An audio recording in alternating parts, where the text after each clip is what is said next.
السلام عليكم ورحمة الله وبركاته. هنتكلم إن شاء الله النهاردة عن موضوع التحكم في الفترة الزمنية بتاعة التصوير وعدد الصور اللي احنا بنصورها، وإيه هي الإمكانيات اللي ممكن تبقى موجودة في الموبايل أو الكاميرا اللي من خلالها أقدر أتحكم في الأوبشنز دي، سواء زمن التصوير أو عدد الصور. وكمان لو في إمكانية إن الكاميرا تصور لوحدها من غير ما أنا ألمس الكاميرا، أو الموبايل نفسه يصور من غير ما أنا المس الموبايل. والاوبشن ده احنا طبعا محتاجينه عشان خاطر ما نأثرش على الموبايل او الكاميرا، يعني يبقى في اهتزاز كده وانا ماسك الموبايل او ماسك الكاميرا، او حتى لو حطيت على ترايبود زي اللي احنا شايفينه قدامنا. بمجرد ما انا اضغط على زرار التصوير فكده انا هزيت الكاميرا، او لو انا حاطط الموبايل على الترايبود ودوست عليه عشان خاطر اصور، فكده في اهتزاز ولو حتى بسيط جدا ممكن يأثر على الصور. فعشان كده احنا بنحتاج طبعا يعني ان انا اتحكم في الكاميرا والموبايل من بعد، او ان يبقى فيها تايمر، بحيث يعني ان التصوير يبدأ بعد عدد معين من الثواني، يكون طبعا في خلال الفترة دي الاهتزاز خلص وما يأثرش على الصور بتاعتنا. فنبدأ دلوقتي مع الكاميرا بتاعتنا. دي الكاميرا بتاعتنا اهي. تمام. نبدأ ان احنا نفتح الكاميرا ونحطها على وضع اون. طيب ببدأ بعد كده اخش على المنيو بتاعت الكاميرا، بخش على حرف كيو اللي احنا شفناه، وبخش على حاجه اسمها الدرايف مود من الخانه الثالثه الموجوده هنا. طبعا عندك على الموبايل او الكاميرا بتاعتك ممكن تختلف، بتدور على حاجه اسمها درايف مود او شوتنج مود عشان تبدا بعد كده تتحكم في الدرايف مود المختلفه. ايه هي بقى الدرايف مود؟ الدرايف مود دي معناها انا اقدر ان انا اصور صوره واحده، يعني هنختار مثلا سنجل شوتنج دلوقتي. فمعناها ايه سنجل شوتنج؟ هنشوف دلوقتي يعني. هنحاول ان احنا نقلل بس زمن التصوير شويه. تمام. طيب هدوس دلوقتي على الزرار بتاع التصوير وهنشوف ايه اللي هيحصل. يعني انا دوست اهو، يعني صور صورة واحدة بس، ده معناها الايه السنجل شوتنج. طيب بالنسبة لو انا اخترت درايف مود يبقى كونتينوس شوتنج. هنشوف كده لما ندوس على الزرار. سامعين؟ يعني هو خد كذا صورة ورا بعض، وطبعا عمال بينزل فيهم اهو على الكاميرا زي ما احنا شايفين. طبعا بتفرق بقى دلوقتي عندنا قدرة الكاميرا بتختلف هنا من كاميرا للتانية او من موبايل للتاني.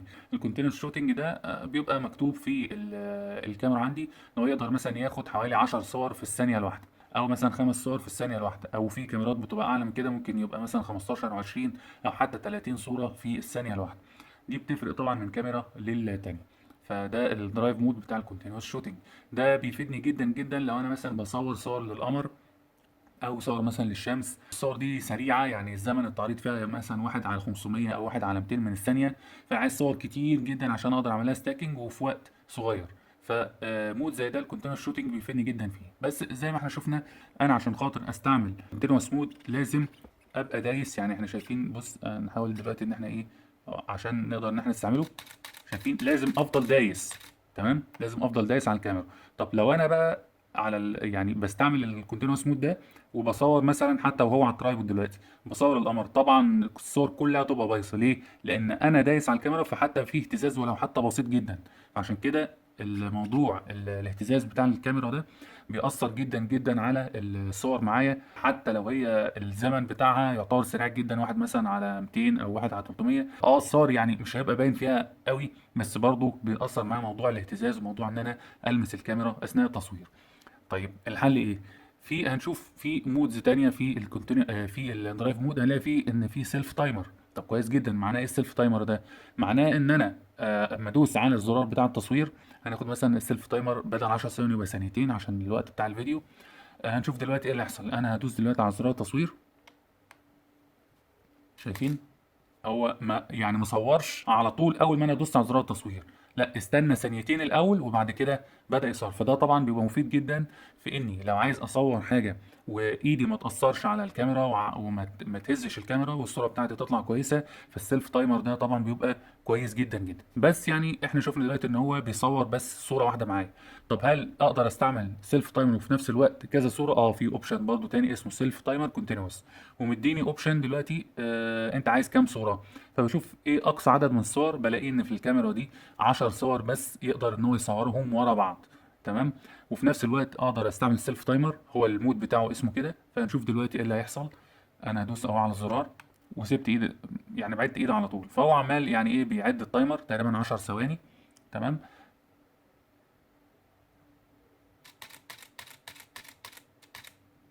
تمام.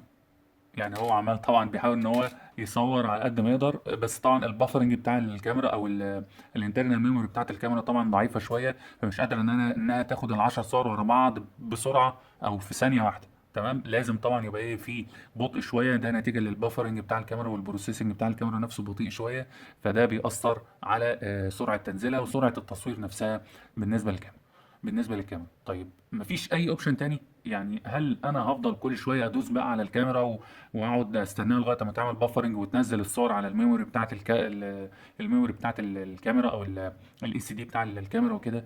يعني هل مفيش اي اوبشن تاني؟ لا في طبعا، خاصه ان كان كل المودز اللي احنا شفناها دلوقتي للاسف برضو مش حاجه يعني تعتبر قويه جدا في موضوع التصوير الفلكي.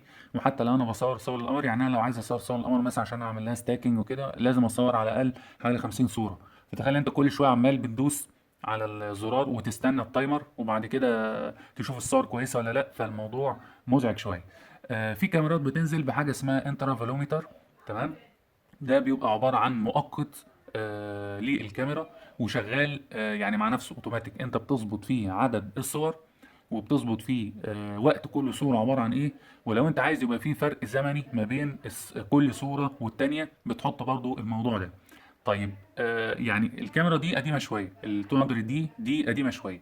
طيب عشان كده انا جايب لها اصلا الانترافالومتر ده، يعني هي ما فيهاش فيها انترافالومتر جواها. لا انا جايب لها انترافالومتر من بره، وهنشوف دلوقتي هنقدر نستعمله ازاي.